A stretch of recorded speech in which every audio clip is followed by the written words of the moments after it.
الحمد لله وحده والصلاة والسلام على من لا نبي بعده أما بعد فأعوذ بالله من الشيطان الرجيم بسم الله الرحمن الرحيم يا أيها الذين آمنوا كتب عليكم الصيام كما كتب على الذين من قبلكم لعلكم تتقون وقال تعالى في مقام آخر شهر رمضان الذي أنزل فيه القرآن وقال النبي صلى الله عليه وسلم من صام رمضان إيمانا واحتسابا غفر له ما تقدم من ذنبه وقال النبي صلى الله عليه وسلم الصيام والقرآن يشفعان للعبد يوم القيامة وقال النبي صلى الله عليه وسلم الصوم جنة ما لم يخلقها أو كما قال عليه الصلاة والسلام يا رب صل وسلم دائما أبدا على حبيبك خير الخلق كلهم والحبيب الذي ترجى شفاعته في كل حول من الأحوال المقتحمين ٹوٹے رشتے جو جوڑ دیتا ہے ٹوٹے رشتے جو جوڑ دیتا ہے بات جو رب پہ چھوڑ دیتا ہے اس رب کے لطف و کرم کے کیا کہنے لاکھ مانگو تو کروڑ دیتا ہے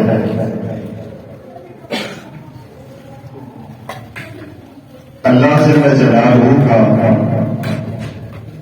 ہم لوگوں پہ بہت بڑا احسان فضل و کرم ہے کہ خالق کائنات جل مجدہ نے ہمیں اپنی زندگی میں صحت و سلامتی کے ساتھ رمضان شریف کا ماہ مبارک عنایت فرمایا ہے. ہمیں اس میں الحمدللہ کہنی چاہیے. آج کتنے ایسے لوگ ہیں جو صحت نہ ہونے کی وجہ سے بڑھاپے کی وجہ سے یا کسی اور مجبوری کی وجہ سے روزے کی نعمت سے محروم ہیں. تو اللہ جل جلالہ نے یہ ماہ مبارک ہمیں رمضان کا دیا ہے. ہم سوچ نہیں سکتے یہ کتنا لطف ہے اور کتنا کرم ہے اللہ کا. اللہ جل جلالہ ہمیں توفیق دے کہ ہم اس رمضان شریف کے مہینے کو قیمتی بنا رہے ہیں.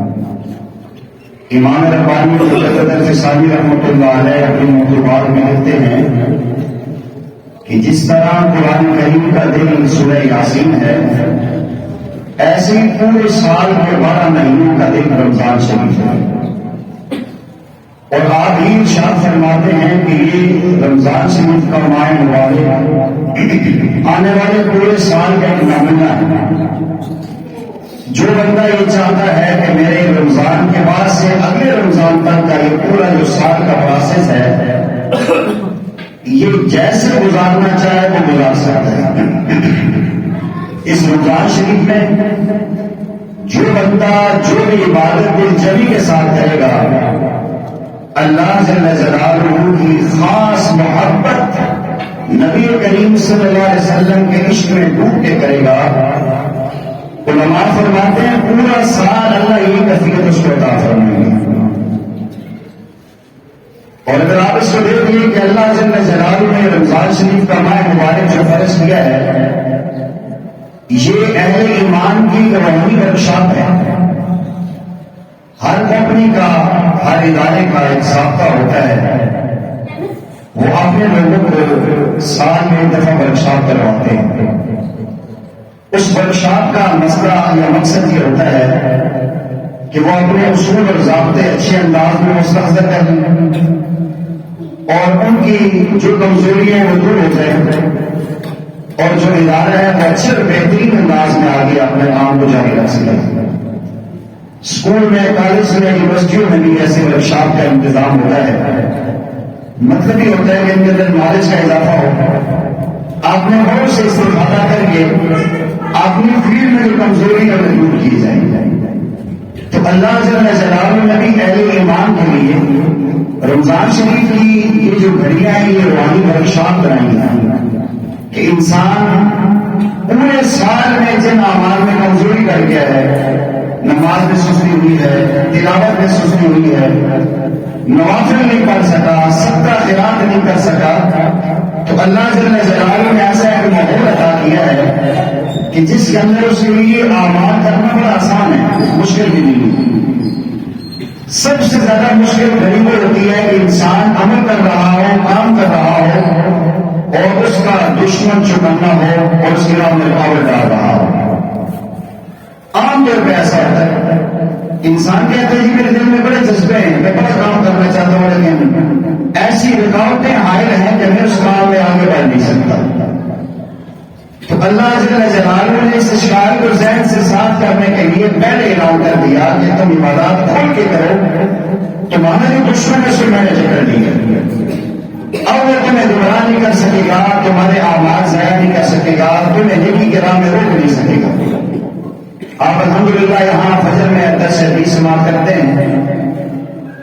2 دن پہلے ہم نے حدیث پڑھی تھی کہ پیارے آقا کریم صلی اللہ علیہ وسلم کی حدیث ہے. سیدنا ابو ہریرہ رضی اللہ تعالی عنہ روایت کرتے ہیں کہ جو ہی رمضان شریف کا ماہ مبارک شروع ہوتا ہے تو اللہ تعالیٰ جنت کے سارے دروازے کھول دیتے ہیں. کوئی دروازہ ان سے بند نہیں رہتا اور جہنم کے سارے دروازے بند کر دیے جاتے ہیں، ہم میں سے کوئی بھی دروازہ کھلا نہیں رہتا اور سرکش و شیاطین جو ہیں انہیں جکڑ دیا جاتا ہے.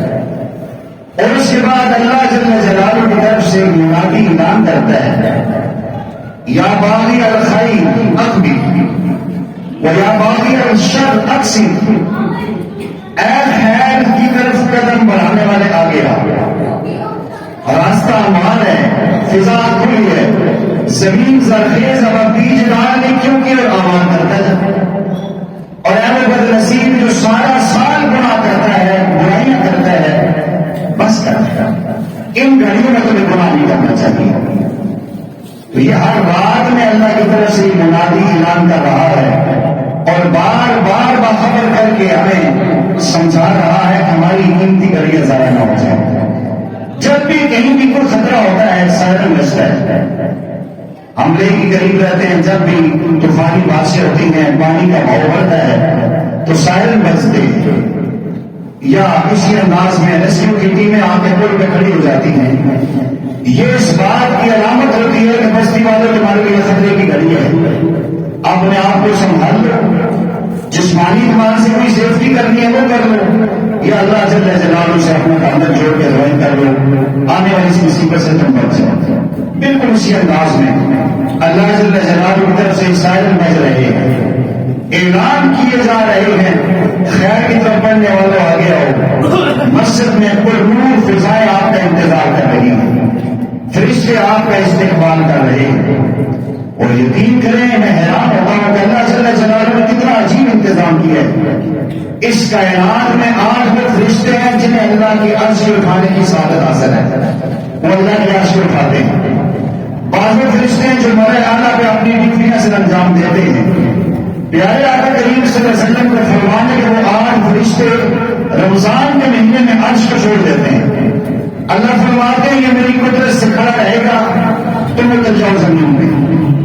اور جتنے بھی روزگار آپ کو نظر آتے ہیں، دیہاتوں میں ہیں، شہروں میں ہیں، پہاڑوں میں ہیں، دریاؤں کے اوپر کشتیوں میں، جہازوں میں ہے یا ہواؤں میں جہاں سفر کر رہے ہیں، جو روزگار سحری کے وقت دعا کر رہا ہے اور افطاری کے وقت دعا کر رہا ہے تب اس کی دعائیں پہ آمین کہنی ہے. اللہ نے اپنا قیمتی احساسہ اور سب سے قیمتی فرشتے جو اللہ کے عرش کو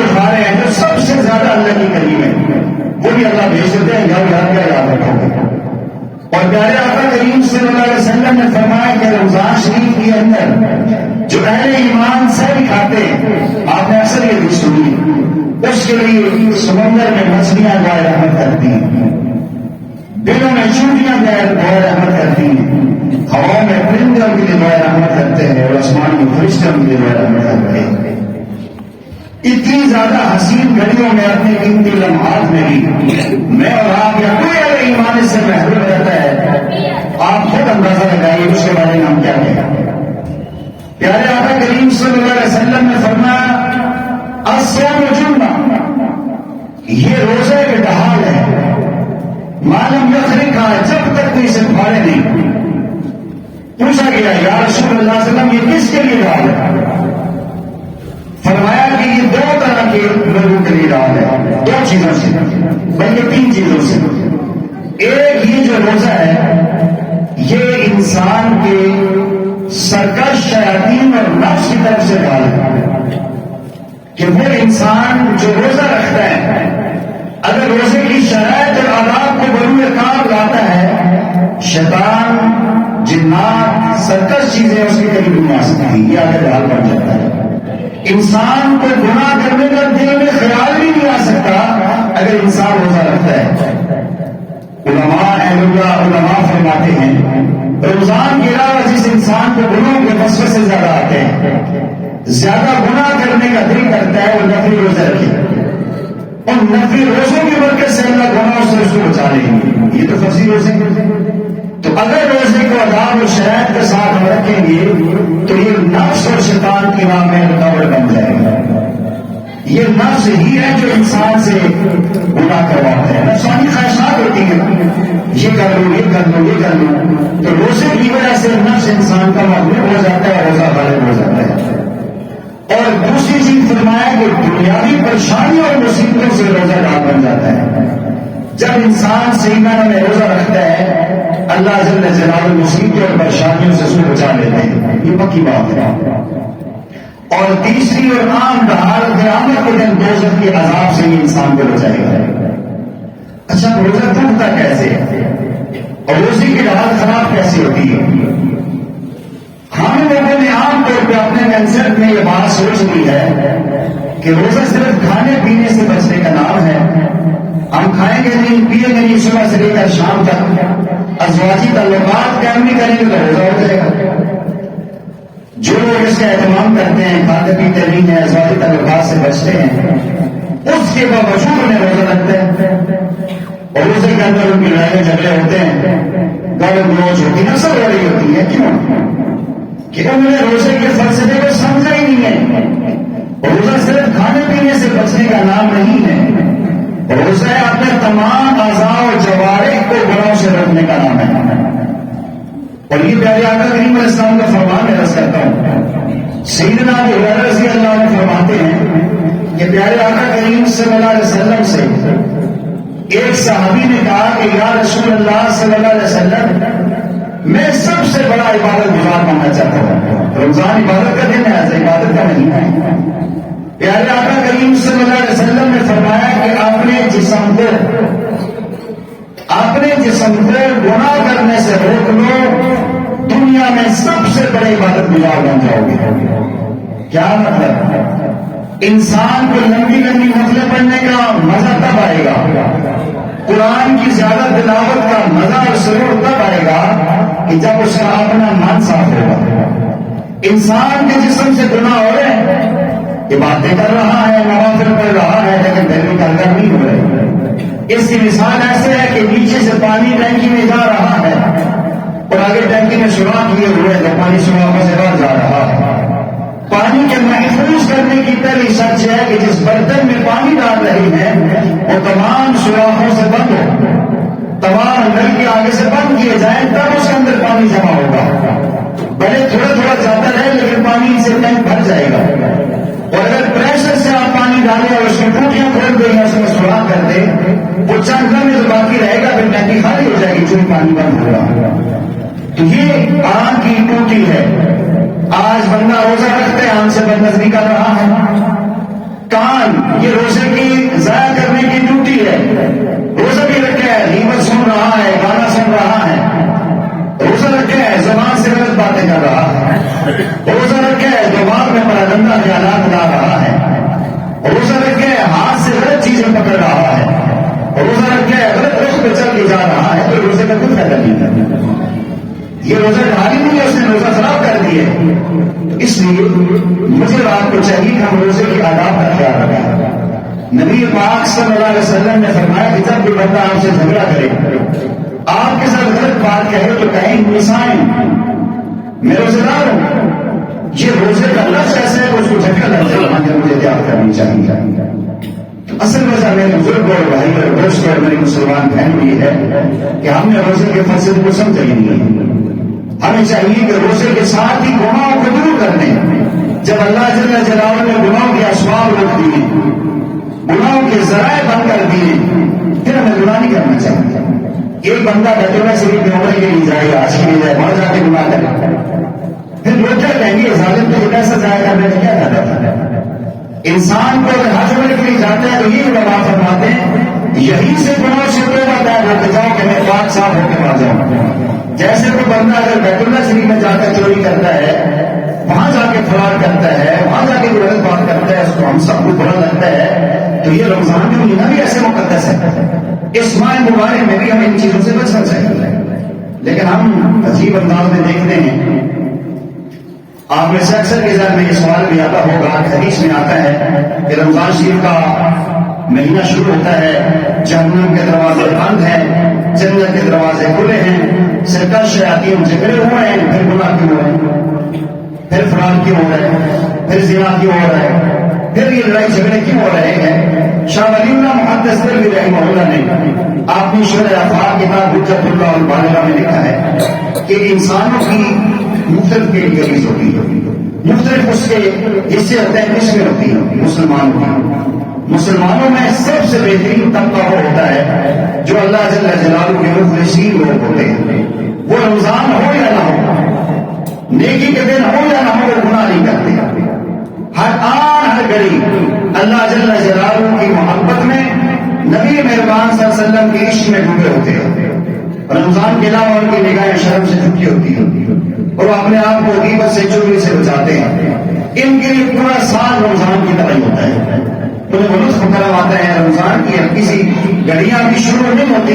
میں نے آپ سے عرض کیا تھا کہ 15 شعبان کے بعد رمضان کی برکتیں انہیں محسوس ہونا شروع ہو جاتی ہیں۔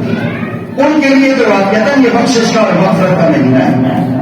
بعض وہ لوگ ہوتے ہیں جو اتنے خاص نہیں ہوتے، کمزور لوگ ہوتے ہیں، کبھی نیکی کر لیتے ہیں، کبھی گناہ ہو جاتا ہے، پھر معافی مانگ لیتے ہیں، کمزور طبقہ ہوتا ہے۔ رمضان شریف کا مہینہ ان لوگوں کو فائدہ دیتا ہے، ان کے دلوں میں نیکی کا جذبہ بنتا ہے، وہ آ جاتے ہیں اور ان کے آنے سے نیکی میں اضافہ ہو جاتا ہے، ایمان کو تقویت اور ترقی مل جاتی ہے۔ تیسرا طبقہ وہ ہوتا ہے جو پورا سال مسجد کا منہ نہیں دیکھتے، کبھی جمعے میں آ گئے، کبھی عید میں آ گئے۔ اس ماہ مبارک کا فائدہ ان کو مل جاتا ہے۔ اگر دل میں جستجو ہو، دل میں تجسس ہو، تو اللہ تعالیٰ اس ماہ مبارک میں ان کو بھی موقع دیتے ہیں، ان کا بھی دل میلان کھا جاتا ہے، وہ بھی گناہوں سے بچ جاتے ہیں اور نیکی کی طرف آ جاتے ہیں۔ اس کے بعد یہ چوتھا طبقہ ہے، یہ وہ ہے کہ انہوں نے طے کیا ہوا ہے رمضان ہو یا نہ ہو، بیت اللہ شریف میں کام جگہ ہو، ہم نے اپنے آپ کو بدلنا ہی نہیں، بس ہم جیسے ہیں ہمیں وہ بس اس میں خوش ہیں۔ اور آپ کو ایک نہیں سینکڑوں ہزاروں میں ایسے لوگ ملیں گے جو رمضان شریف میں روزے نہیں رکھتے، رمضان شریف میں قرآن نہیں پڑھتے، رمضان شریف میں تراویح نہیں پڑھتے، نفل نہیں پڑھتے، بس طے کیا ہوا ہے کہ زمین جنبت نہ جنبت، گل محمد نہ جنبت، زمین ہلے نہ ہلے، گل محمد نے ہلنا نہیں۔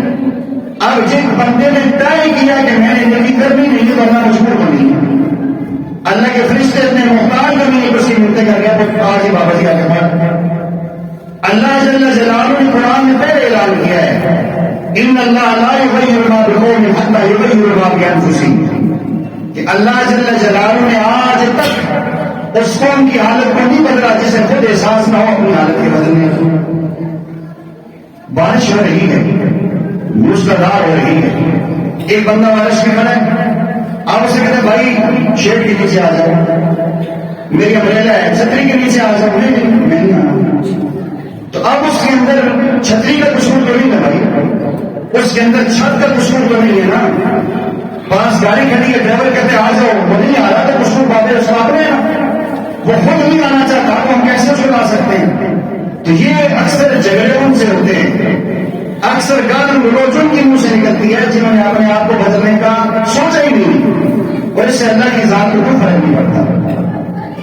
پیارے آقا کریم صلی اللہ علیہ وسلم نے فرمایا، لوگوں اگر ساری دنیا کے سارے انسان اور جن اللہ جل جلالہ کے ایسے مخلص بندے بن جائیں جو ایک آنکھ چمکنے تک اللہ کی نافرمانی نہیں کرتے، فرمایا اللہ کی خدائی میں اتنا بھی اضافہ نہیں ہوتا جتنا ایک سوئی کو آپ سمندر میں ڈبو کے بعد نکالنے اس کا پانی لگتا ہے۔ اور فرمایا اسی انداز میں اگر ساری کائنات کے سارے انسان اور جن تمام مخلوقات اللہ جل جلالہ کے نافرمان بننے کی طرف بن جائیں تو اللہ جل جلالہ کی خدائی میں اتنی کمی نہیں آتی جتنے سوئی کے ساتھ پانی کا قطرہ لگتا ہے۔ اللہ جل جلالہ نے خود کہا ہے، اللہ الصمد، میں بے پرواہ ہوں، بے نیاز ہوں۔ اللہ جل جلالہ کیا کسی کی کوئی اہمیت نہیں ہے ایمان کے بغیر۔ اللہ جل جلالہ نے قرآن حکیم میں چیزیں واضح فرمائی، جب اللہ پکڑنے پہ آتا ہے تو نوح علیہ السلام جیسا پیغمبر اس کا بیٹا کنعان اللہ کی آنکھوں کے سامنے رکھ جاتے ہیں۔ اللہ پکڑنے پہ آتے ہیں، لوط علیہ السلام جیسے جلیل پیغمبر کی بیوی ان کے سامنے عذاب کا شکار ہوتی ہے۔ اللہ جل جلالہ کیا کوئی رشتہ داری نہیں ہے، اللہ جل جلالہ بڑا ذات ہے، وہ مستغنی ہے، اسے کسی کی کوئی پرواہ نہیں ہے۔ اب یہ میرے جو آپ نے سوچنا ہے ہم نے اس رمضان شریف کے مہینے کو کس طرح گزارنا ہے۔ پیارے آقا کریم علیہ السلام نے فرمایا کہ الصیام والقرآن یشفعان للعبد، یہ رمضان کے روزے اور قرآن کی تلاوت قیامت کے دن اللہ جل جلالہ کے یہاں شفاعت کریں گے۔ اور ایک دوسرے مقام میں فرمایا قرآن حجت اللہ علیک، یہ قرآن تمہارے لیے حجت ہے، تمہارے اوپر حجت ہے۔ آج اس حدیث کے ٹکڑے کو میں اور آپ تھوڑی دیر میں سوچیں کہ یہ روزے نے قیامت کے دن اللہ جل جلالہ کی ہماری سفارش کرنی ہے۔ کیا ہم جتنے بیٹھے ہیں یہ سن رہے ہیں کہ ہمارے روزے جو ہم رکھ چکے ہیں اس قابل ہیں کہ کل قیامت کے دن ہماری اللہ کیا سفارش کرے کہ ہم نے روزے میں غیبت بھی نہ کی ہو، ہم نے غلط بات بھی نہ کی ہو، دھوکہ فرار بھی نہ کیا ہو؟ اور اسی انداز میں کیا یہ قرآن ہم نے پڑھا ہے، ہم نے سوچا ہے، ہم نے سمجھا ہے؟ آپ لوگوں کی سہولت کے لیے ہم نے اپنے آپ کو پیش کیا ہے۔ فجر کے بعد درس حدیث ہوتی ہے، الحمدللہ سے ساتھی بیٹھتے ہیں، اللہ کو جائے خیر دے۔ اس کے بعد ہم باقاعدہ تفسیر کی کلاس پڑھا رہے ہیں، قرآن کو سمجھیں۔ پھر اسی انداز میں عشاء کے بعد 15 سے 20 منٹ قرآن کا خلاصہ ہم بیان کرتے ہیں۔ چلو یار پورا قرآن نہیں سن سکتے، 5 6 7 جگہ جو ہم نے پڑھی اس میں سے آپ کو سنا دیتے ہیں کہ اللہ کا پیغام کیا اور میسج کیا ہے۔ اور آپ یقین کریں میں تو اپنے کو کہہ سکتا ہوں کہ میری چاہت ہے کہ ہر بندہ قرآن کو سمجھ اور پیار کرے۔ اب قیامت کے دن آپ سارے سوچیں، ہمارے پاس تو 15 منٹ ٹائم نہیں ہے قرآن سننے کا، 15 سے 20 منٹ زیادہ ٹائم نہیں ہوتا۔ یہ بیٹھیں گے کل یہ قرآن گواہی دے گا، اللہ یہ فلاں فلاں بندے مجھے سنتے تھے، فلاں نہیں سنتا، مجھ میرے سے نہ سنے، جا کر کرتا ہے بیٹھ کے سنے، لیکن ہمارے پاس ٹائم نہیں ہے۔ ہم کیا کرتے ہیں، وہ ٹائم ہماری خبروں میں جاتا ہے، خبر نامے میں دیکھتے ہیں، رمضان ٹرانسمیشن میں جا کر مولویوں کے جھگڑے سنتے ہیں اور اپنے دماغ میں خیالات لاتے ہیں، تبصرے کرتے ہیں، آج یہ ہو گیا، آج یہ ہو گیا، فلاں کا ڈائلاگ یہ بن گیا، فلاں یہ کر دیا۔ ہم 20 منٹ وہاں ضائع کر دیتے ہیں، کوئی بندہ بھی جا کر 11 بجے سے 10:30 سے پہلے نہیں سوتا، اور 15-20 منٹ ہمارے پاس قرآن سمجھنے کا ٹائم نہیں ہے، قرآن کی تلاوت کا وقت نہیں ہے۔ میرے بھائی مجھے بتاؤ ہم کیا کریں گے قیامت کے دن؟ ہم کیا کریں گے؟ جا کے ہماری بیویاں بچے اور ہمارے ٹرانسمیشن گھر میں بچائے گا؟ اگر ہم رمضان شریف میں اس موت سے فائدہ نہیں اٹھا سکتے تو اللہ کی قسم ہم دنیا میں نہیں بدل سکتے۔ آج یقین کریں فلسطین اور غزہ میں ہمارے مسلمان بھائی اور بہنیں اور بچے بے دردی سے شہید ہو رہے ہیں، لیکن ہم بس سے مسئلے ہماری افطاریوں میں، سحریوں میں، کھانوں میں، لباس میں، بس اکثر میں ایک انچ بھی فرق نہیں آ رہا۔ ہم یہ سمجھ رہے ہیں ہو سکتے وہ کچھ انوار ہو گیا، اس میرا دن مارا جا رہا۔ حالانکہ پیارے آقا کریم صلی اللہ علیہ وسلم نے فرمایا ہے المؤمن کجسد واحد، ساری کائنات کا مسلمان ایک جسم کی طرح ہے۔ سر میں درد اور جسم بے قرار ہوتا ہے، ہم بے قرار نہیں، ہم نہیں مانگ رہے۔ اس لیے میرے بھائی اور دوست اور بزرگ طے کرو ابھی اللہ نے ہمیں ٹائم دیا ہے، رمضان شریف کے بہت سارے دن ہمارے پاس باقی ہیں، ابھی تک قرآن نہیں شروع کیا، آج سے شروع کرو، کم از کم ایک بار تلاوت کرو، 2 بار تلاوت کرو کہ رمضان میں آپ کا قرآن ہو جائے۔